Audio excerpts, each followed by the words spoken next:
C'est un lien un peu particulier. Je me souviens très bien de la première fois où j'ai eu en main ce livre, Les Confessions dans la Pléiade. Bien sûr, j'avais lu un peu Rousseau à l'école, mais j'étais à l'université, j'étais un peu malheureux, d'une rupture sentimentale assez fracassante et sonore, qui m'avait blessé, qui me blesse encore.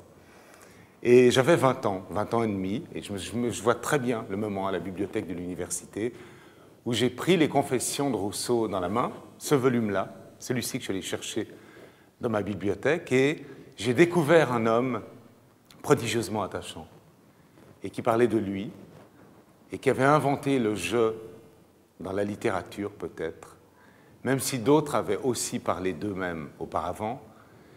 Et cet homme m'a touché intimement lorsqu'il parle de son expérience de la vie, et aussi de son expérience de la rupture. La rupture avec Madame de Warrens, l'être sensible à demi-mort, dit-il dans les Confessions, comme un voile, le voile dont parle Starobinsky d'ailleurs, comme un voile entre l'être sensible et ce qu'il peut percevoir. J'avais l'impression de vivre cela, j'avais l'impression que l'auteur parlant de lui parlait en fait de moi.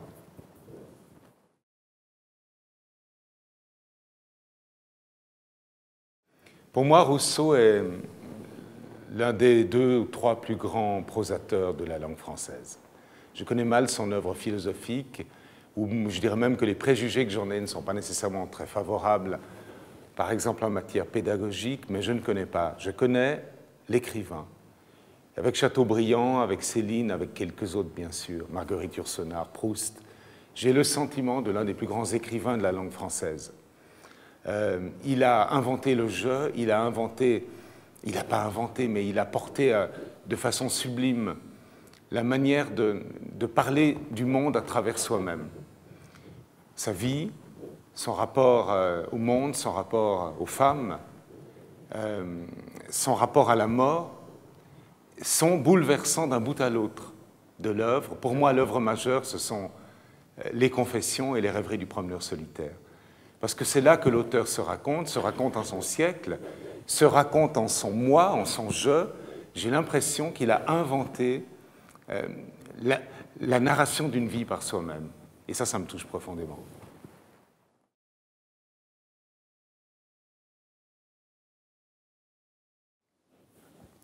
Il est difficile pour moi, parce que je ne suis pas philosophe, de parler de la pensée de Rousseau, même s'il en a une éminente. Je sais qu'il en a une en matière de contrat social.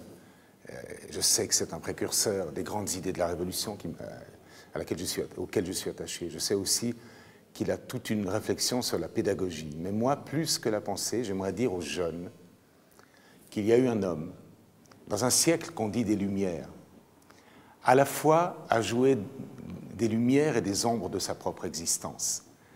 Et j'ai envie simplement qu'on lise Rousseau dans les écoles, par fragments, qu'on prenne ce qui est le plus accessible, qu'on lise Rousseau, parce que Rousseau, dans le siècle des Lumières, lorsqu'il parle de lui-même, lorsqu'il parle de ses défauts, lorsqu'il parle de tous ses petits travers, ambitionne, en tout cas c'est l'exergue des Confessions, voici le seul portrait humain peint exactement d'après nature, qui ait probablement existé, qui probablement n'existera jamais, c'est quand même assez ambitieux, cette idée de se mettre à nu comme cela.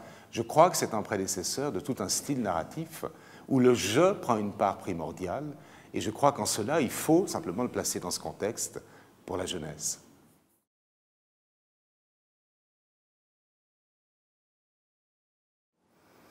Genève est une ville où l'argent a beaucoup d'importance. Il y a partout des banques, il y a des assurances, il y a des frontons très arrogants de verre. On a l'impression que Genève existe par le culte de l'argent.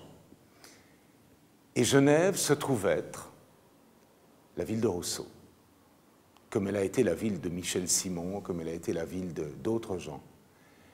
Et je crois qu'il est très important de rappeler à Genève que cet homme y est né en juin 1712, qu'il y a grandi, qu'il y fait référence très souvent dans les Confessions.